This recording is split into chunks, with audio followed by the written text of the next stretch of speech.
So far this week, we've been talking about a man named David and how he praised God for his creation, wrote about how well that God knows him, and trusted God to keep him safe yesterday. But today's Bible story is not about David. It is about his family, though. You see, many years after David lived, another very, very important person was born. And David was one of his great-great-great-grandparents. And that boy was Jesus. God sent his son Jesus to live on earth and to show people what it meant to follow God. Jesus did miracles and taught people about God's love. So Jesus was just like this. He was in this position because he knew he was talking to God, right? And we want to show respect, so we bow when we talk to the Lord. In Luke 22:42, Jesus said, "Father, if you are willing, remove this cup from me. Nevertheless, not my will, but yours be done."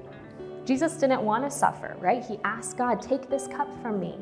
But even more than his desire not to suffer, he knew that he needed to obey what God had told him. As he finished his prayer, a crowd of people came to arrest Jesus.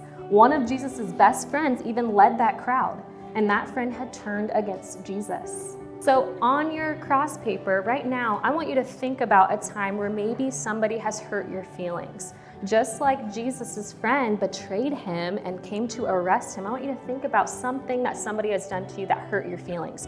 And then on your cross right here, I want you to draw a heart in the middle, and then we're gonna draw an X through that heart because that hurt our heart when those friends make those choices, right?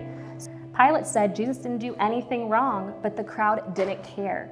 So in Luke 23, verses 18 to 21, it says, "But they all cried out together, 'Away with this man, and release to us Barabbas, a man who was in prison for insurrection and murder.'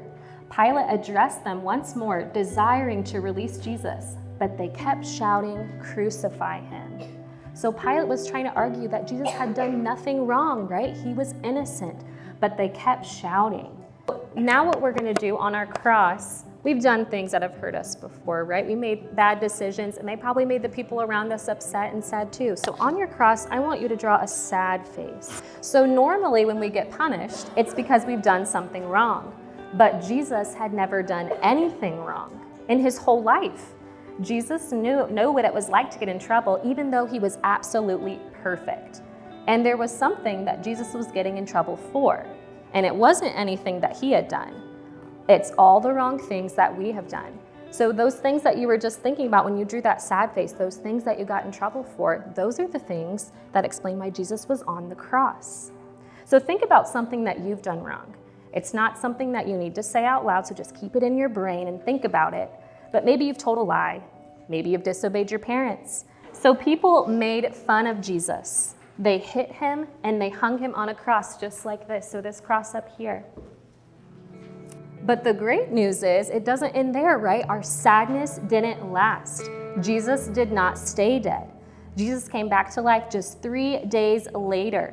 So his friends went to a cave kind of similar to this right here, kind of looking like this. They came to see where the body was, and they found the tomb to be empty. So Luke 24:5-6 says, "And as they were frightened and bowed their faces to the ground, the men said, 'Why do you seek the living among the dead? He is not here, for he has risen.'"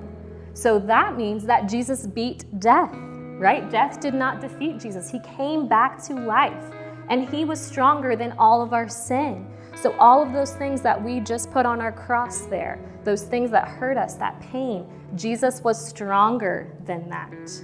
He took the punishment for the wrong things that we do, and he got rid of those things forever.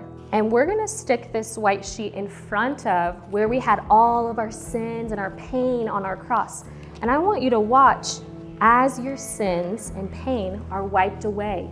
So when we put that white sheet in, all of those things go away and we're left with an empty cross.